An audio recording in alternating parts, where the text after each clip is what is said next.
ગુજરાત સરકારના નાણામંત્રી કનુ દેસાઈ દ્વારા આજે વિધાનસભામાં વર્ષ 2025-26નું અંદાજપત્ર રજૂ કર્યું છે। 3,70,250 કરોડની પુરાંતવાળું અંદાજપત્ર છે, જેમાં શિક્ષણ, રોજગારી, માળખાગત સુવિધા, હાઈવે, પાણી પુરવઠા સહિતની મહત્વની જાહેરાતો કરવામાં આવી છે। કનુ દેસાઈ દ્વારા જાહેરાત કરવામાં આવેલા આ બજેટમાં બનાસકાંઠા જિલ્લા માટે ખુશીના સમાચાર છે। બનાસકાંઠા જિલ્લાના રસ્તાઓ, પ્રવાસન, શિક્ષણ, કૃષિ, હાથશાળ સહિત ધાર્મિક સ્થળોનો પણ વિકાસ કરવામાં આવશે। તો આવો જોઈએ તબક્કાવાર બનાસકાંઠા જિલ્લા માટે કઈ મોટી જાહેરાતો કરવામાં આવી છે। ગુજરાત સરકારના નાણામંત્રી કનુભાઈ દેસાઈ દ્વારા આજે વિધાનસભામાં અંદાજપત્ર રજૂ કરવામાં આવ્યું હતું। મહત્વની વાત એ છે કે આ અંદાજપત્રને લઈ બનાસકાંઠા જિલ્લાને વિશેષ લાભો આપવામાં આવ્યા છે। સૌથી મહત્વની વાત કરીએ તો ડીસાથી સૌરાષ્ટ્રના દરિયા કિનારે આવેલા પીપાવાવ બંદર સુધીનો એક્સપ્રેસ વે તૈયાર કરવાનું આયોજન કરવામાં આવ્યું છે। આ એક્સપ્રેસ વેના નિર્માણ બાદ સમગ્ર બનાસકાંઠા જિલ્લા સહિત ઉત્તર ગુજરાતની સૌરાષ્ટ્રના દરિયા કિનારા સાથે કનેક્ટિવિટીમાં વધારો થશે। આ ઉપરાંત બનાસકાંઠા જિલ્લાના ટુરિઝમને વિકસાવવાના પણ વિશેષ આયોજન કરવામાં આવ્યા છે। મહત્વની વાત કરીએ તો બનાસકાંઠા જિલ્લાના ધાર્મિક સ્થળો અને આદિવાસી વિસ્તારો માટે પણ ઘણા એવા આયોજન કરવામાં આવ્યા છે।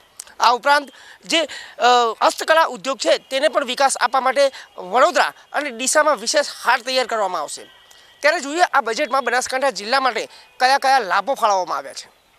આજે વિધાનસભામાં શંકરભાઈ ચૌધરીની અધ્યક્ષતામાં નાણામંત્રી કનુભાઈ દેસાઈ દ્વારા રજૂ કરવામાં આવેલા બજેટને લઈ બનાસકાંઠા જિલ્લા માટે ખૂબ જ મોટા સમાચાર સામે આવ્યા છે।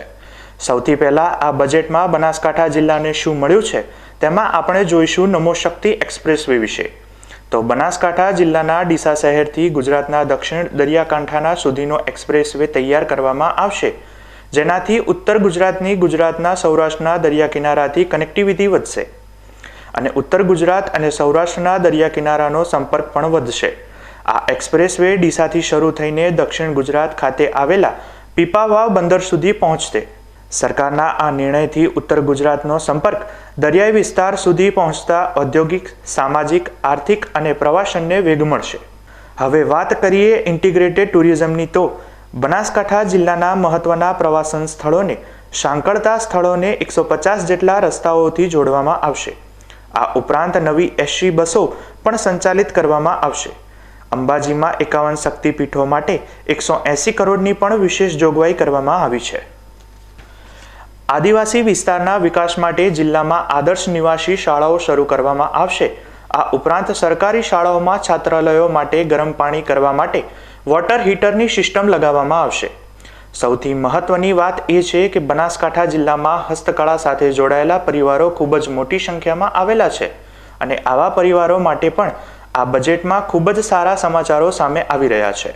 ડીસા ખાતે અર્બન હાટ સ્થાપવાનું પણ આ બજેટમાં સરકાર દ્વારા આયોજન કરવામાં આવ્યું છે, જેનાથી રાજ્યમાં આવી 2 અર્બન હાટ તૈયાર કરવામાં આવશે।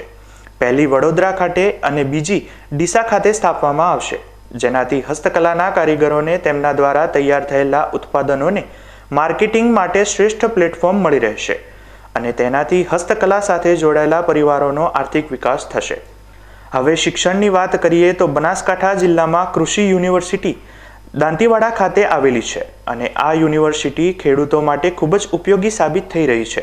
ત્યારે બનાસકાંઠા જિલ્લાના થરાદ તાલુકા ખાતે નવીન કૃષિ ઇજનેરી કોલેજ શરૂ કરવાનું આયોજન કરવામાં આવ્યું છે, જેનાથી કૃષિ ક્ષેત્રમાં ક્રાંતિ આવશે।